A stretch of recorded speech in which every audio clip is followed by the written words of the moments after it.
Hello friends, in today's video I am going to share 30 important definitions in microbiology। तो आज के इस video में मैं आपके साथ शेयर करने वाली हूँ 30 important definitions in microbiology।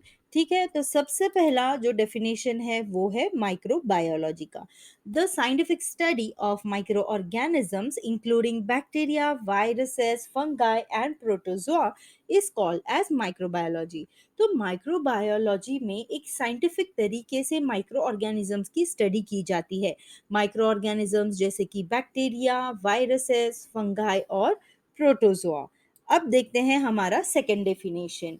हमारा सेकेंड डेफिनेशन है माइक्रो ऑर्गेनिजम्स का। A microscopic living organism such as bacterium, viruses और फंगाई। तो माइक्रो ऑर्गेनिजम्स एक माइक्रोस्कोपिक लिविंग ऑर्गेनिज्म है, यानी कि इन ऑर्गेनिजम्स को हम माइक्रोस्कोप के थ्रू देख सकते हैं। फॉर एग्जांपल बैक्टीरिया, वायरसेस और फंगाई। अब थर्ड जो डेफिनेशन है वो है बैक्टीरिया का। बैक्टीरिया एक सिंगल सेल्ड माइक्रो ऑर्गेनिज्म है जो ऑलमोस्ट हर एक एनवायरनमेंट में पाया जाता है।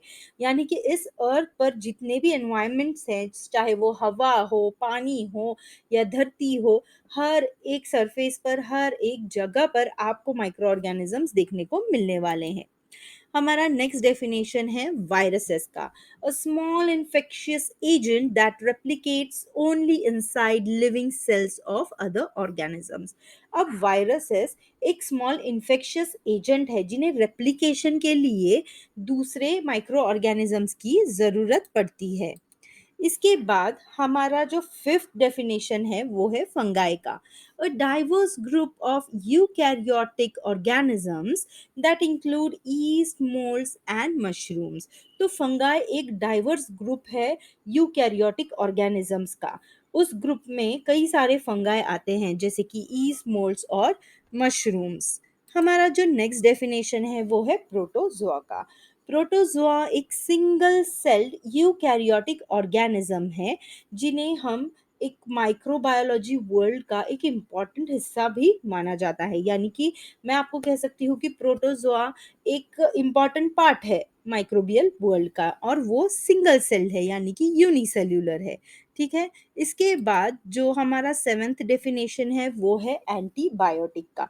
आप सबने एंटीबायोटिक का नाम तो सुना ही होगा।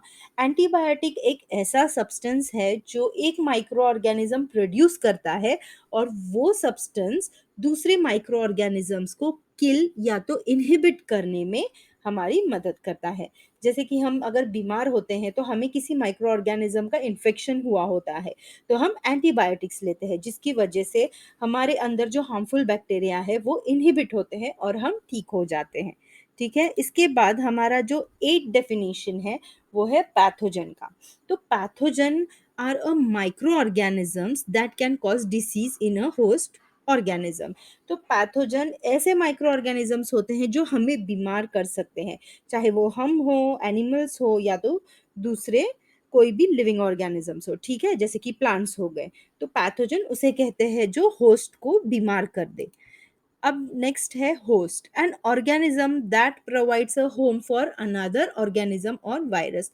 होम, होस्ट मतलब एक लिविंग सेल हो सकता है, लिविंग ऑर्गेनिज्म हो सकता है जो दूसरे ऑर्गेनिजम्स और वायरसेस को एक जगह दे जहाँ पर वो भी ग्रो हो सके। ठीक है, तो ये है होस्ट। अब इसके बाद है immune system. Immune system, the body's defense system against infectious agents including bacteria, viruses, fungi and protozoa। तो इम्यून सिस्टम क्या होती है? इम्यून सिस्टम हमारे बॉडी का एक डिफेंस मैकेनिज्म है जो हार्मफुल बैक्टीरिया, इन्फेक्शियस एजेंट से लड़ता है, जैसे कि वायरसेस, फंगाई एंड प्रोटोजोआ। इन चीज़ों से लड़कर हमें वो ठीक रखता है यानी कि हेल्दी रखता है, उसे कहते हैं इम्यून सिस्टम। अब नेक्स्ट डेफिनेशन है वैक्सीन। वैक्सीन एक बायोलॉजिकल प्रिपरेशन है जो हमारे इम्यूनिटी को इम्प्रूव करता है किसी भी पर्टिकुलर डिसीज के लिए। ठीक है, तो it is a biological preparation that improves immunity to a particular disease. अब इसके बाद अब है एंटी माइक्रोबियल रेजिस्टेंस। तो the ability of micro organisms to resist the effect of anti microbial drugs, यानी कि अगर हम किसी माइक्रो ऑर्गेनिजम्स को एंटीबायोटिक्स देते हैं या कोई भी एंटी माइक्रोबियल ड्रग्स देते हैं जिनसे वो किल हो या तो इनहिबिट हो, तो वो माइक्रो ऑर्गेनिजम्स उस ड्रग के लिए एक रेजिस्टेंस डेवलप होते हैं, यानी कि वो इस तरह से एबिलिटी डेवलप करते हैं कि उनके ऊपर उन ड्रग्स का कोई भी असर नहीं होता और वो मरते नहीं हैं इस तरह के ड्रग्स से। ठीक है, उसे कहते हैं एंटी माइक्रोबियल रेजिस्टेंस। अब नेक्स्ट है prokaryote, a single celled organism that lakhs nucleus and other membrane bound organelles. ठीक है, तो यहाँ पर आप स्क्रीन पर पिक्चर देख रहे हैं। तो प्रोकैरियोटिक एक सिंगल सेल ऑर्गेनिजम्स होता है जिसके अंदर न्यूक्लियस और अदर मेम्ब्रेन बाउंड ऑर्गेनेलीज नहीं होते। ठीक है, सिर्फ एक सिंगल सेल्ड ऑर्गेनिज्म होता है। और यूकैरियोट, अब नेक्स्ट डेफिनेशन है यूकैरियोटिक की। तो यहाँ पर यूकैरियोटिक सेल आपको दिख रहा है स्क्रीन पर। Eukaryotic is an organism whose cell contain a nucleus and other membrane bound organelles। तो यूकैरियोटिक सेल में सभी चीजें होते हैं। ठीक है, तो ये है यूकैरियोट। इसके बाद है plasmid, a simple a small sorry a small circular piece of DNA that can replicate independently of the main chromosome in a bacterial cell। तो प्लाज्मिड एक स्मॉल सर्कुलर पीस होता है डीएनए का जो खुद से इंडिपेंडेंटली रेप्लिकेट होने की ताकत रखता है मेन क्रोमोसोम पर, और ये सब होता है बैक्टीरियल सेल में। अब हमारा जो नेक्स्ट डेफिनेशन है वो है जीन का। तो जीन क्या होता है? अ सेगमेंट ऑफ डीएनए, मतलब डीएनए का एक सेगमेंट होता है that encodes a functional RNA और प्रोटीन प्रोडक्ट। ठीक है, इसके बाद 17th जो डेफिनेशन है वो है एंजाइम की। A protein that catalyse chemical reactions in living organism. ठीक है, तो एंजाइम कुछ नहीं होता, बस एक प्रोटीन होता है जो केमिकल रिएक्शन को स्पीड अप करता है, कैटलाइज करता है। ठीक है, लिविंग ऑर्गेनिजम्स में। अब जो नेक्स्ट डेफिनेशन है वो है फर्मेंटेशन की। The metabolic process by which microorganisms break down complex organic molecules into simple compounds, usually without the involvement of oxygen। तो ये एक मेटाबॉलिक प्रोसेस है जिसके अंदर कॉम्प्लेक्स ऑर्गेनिक मॉलिक्यूल्स को माइक्रो ऑर्गेनिज्म सिंपल कंपाउंड्स में ब्रेक डाउन करते हैं। ठीक है, यूजुअली ये विदाउट ऑक्सीजन किया जाता है, यानी कि इन absence ऑफ ऑक्सीजन। इसके बाद जो नेक्स्ट डेफिनेशन है वो है माइक्रोबियल इकोलॉजी। अब माइक्रोबियल इकोलॉजी क्या होती है? The study of relationship between micro organism and their environment. तो अब क्या होता है, अलग अलग एनवायरनमेंट्स है इस धरती पर, अर्थ पर। तो इन एनवायरनमेंट्स में अलग अलग टाइप के माइक्रो ऑर्गेनिजम्स होते हैं, और उन माइक्रो ऑर्गेनिजम्स का उन एनवायरनमेंट्स के साथ किस तरह से रिलेशन है, वो किस तरह से वहाँ एग्जिस्ट करते हैं, किस तरह से फंक्शन करते हैं, इन सब की स्टडी होती है माइक्रोबियल इकोलॉजी। हमारा नेक्स्ट बेनिफिट है culture. This refers to the process of growing microorganisms in a laboratory setting, usually on a solid or a liquid growth media। Culture बनाना यानी कि माइक्रो ऑर्गेनिजम्स को एक लेबोरेटरी में सॉलिड या तो लिक्विड मीडिया पर ग्रो करना। ठीक है, इसका मतलब है कल्चर। अब 21st डेफिनेशन जो है हमारा वो है स्टेरिलाइजेशन। ठीक है, this is a process of killing और removing all microorganisms from the surface or substance, and it's essential in many medical and industrial application। तो स्टेरिलाइजेशन एक प्रोसेस है जिसके अंदर माइक्रो ऑर्गेनिजम्स को किल किया जाता है, रिमूव किया जाता है अलग अलग सब्सटेंसेस के सरफेस पर से। और ये कई सारे जगहों पर बहुत ही फायदेमंद है, जैसे कि मेडिकल और इंडस्ट्रियल एप्लीकेशंस में। हमारा नेक्स्ट डेफिनेशन है gene transfer. This is the process by which bacteria can exchange genetic material including antibiotic resistance genes through mechanisms such as conjugation, transformation, and transduction। तो जीन ट्रांसफ़र एक ऐसा process है जिसके अंदर bacteria अपना genetic material exchange करते हैं, और इस एक्सचेंज करने के समय वो डिफरेंट मैकेनिज़म्स का यूज़ करते हैं, जैसे कि कॉन्जुगेशन, ट्रांसफॉर्मेशन और transduction. Even gene transfer mechanism से एंटीबायोटिक रेजिस्टेंस जीन्स को भी बैक्टीरिया ट्रांसफ़र कर सकते हैं। हमारा नेक्स्ट डेफिनेशन है बायोफिल्म्स। अब बायोफिल्म्स क्या होते हैं? These are complex communities of micro organisms that can form on surfaces in a wide range of environments and are often resistant to antimicrobial agents।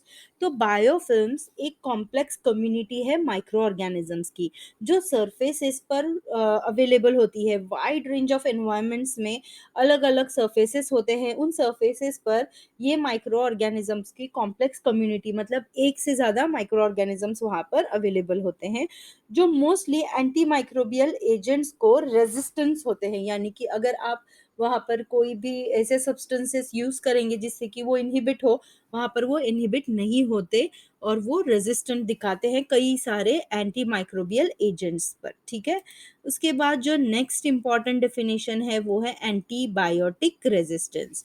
This is the ability of bacteria to resist the effects of antibiotics and is a growing problem in treatment of infectious disease. तो अब क्या हुआ है कि anti microbial resistance मतलब, पहले आप जान लीजिए कि ये एक एबिलिटी होती है बैक्टीरिया की जो एंटीबायोटिक से नहीं मरते। ठीक है, मतलब बैक्टीरिया खुद के अंदर एक ऐसी एबिलिटी तैयार कर लेते हैं या खुद को इस तरह मॉडिफाई कर लेते हैं कि उनके ऊपर एंटीबायोटिक्स का कोई भी इफेक्ट नहीं होता और वो एलिमिनेट नहीं होते। अब ये एक बड़ी प्रॉब्लम है जो आजकल कॉज हो रही है, क्योंकि कई सारे इन्फेक्शियस डिसीजेस पर जो एंटीबायोटिक्स यूज़ किए जाते हैं, उन एंटीबायोटिक से अब वो डिसीजेस ठीक नहीं हो रहे, क्योंकि बैक्टीरिया ने उस तरह की एबिलिटी डेवलप की है कि नहीं, हम इस एंटीबायोटिक से नहीं मरेंगे, इस तरह से एबिलिटी डेवलप की है। तो ये एक प्रॉब्लम है आज के समय में। इसके बाद हमारा नेक्स्ट डेफिनेशन है माइक्रोबियल फर्मेंटेशन।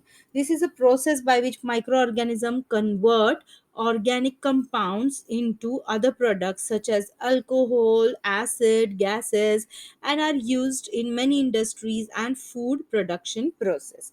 ठीक है, माइक्रोबियल फर्मेंटेशन एक ऐसा प्रोसेस है जिसके अंदर माइक्रो ऑर्गेनिजम्स कन्वर्ट करते हैं ऑर्गेनिक कंपाउंड्स को अदर प्रोडक्ट्स में, जैसे कि जो कॉम्प्लेक्स कंपाउंड्स होते हैं उन्हें वो ब्रेक डाउन करते हैं और कई सारे डिफरेंट प्रोडक्ट्स तैयार करते हैं, जैसे कि अल्कोहल, एसिड, गैसेस। और ये जो प्रोसेस है कई सारे इंडस्ट्रीज में यूज़ की जाती है, जैसे कि फूड इंडस्ट्री। ठीक है, अब देखते हैं नेक्स्ट डेफिनेशन है प्रोबायोटिक्स की। These are living micro organisms that are consume for their health benefits and are often use to promote digestive health and boost immunity. For example Yakult, Yakult बहुत ज़्यादा famous है। इस तरह के कई probiotics हैं। तो क्या होता है कि प्रोबायोटिक्स ऐसे लिविंग ऑर्गेनिजम्स होते हैं जो हमारे बॉडी के लिए बहुत असेंशियल होते हैं, ज़रूरी होते हैं, और उनके कई सारे हेल्थ बेनिफिट्स होते हैं।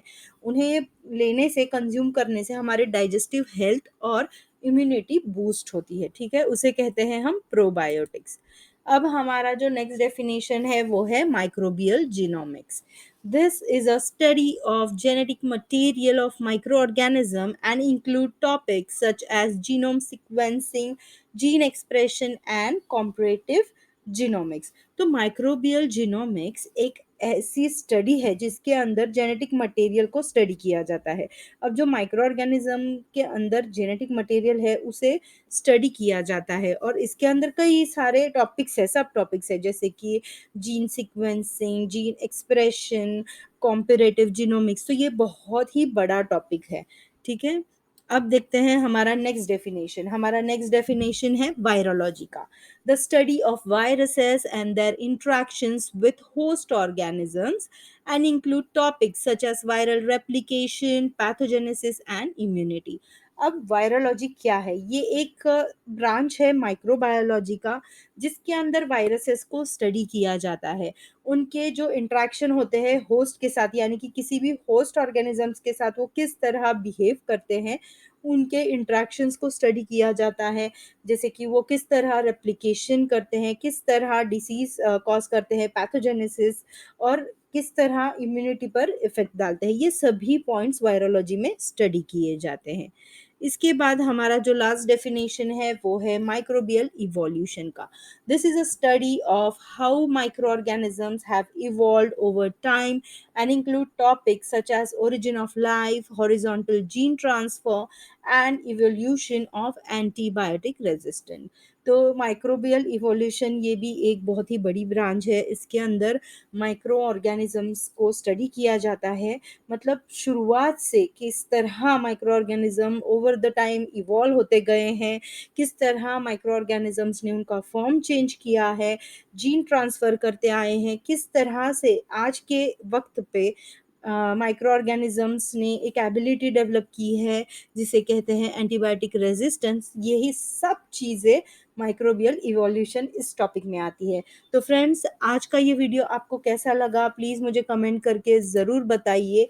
अगर आप इसी तरह के वीडियोस देखना चाहते हैं तो प्लीज़ डिस्क्रिप्शन बॉक्स में मुझे टॉपिक्स लिख के भेजिए कि इस पर आप प्लीज़ वीडियो बनाइए। अगर पॉसिबल होगा तो मैं उन टॉपिक्स पर वीडियोस ज़रूर बनाऊंगी। तो thank you for watching, take a very good care of yourself, have a nice day, take care, bye bye.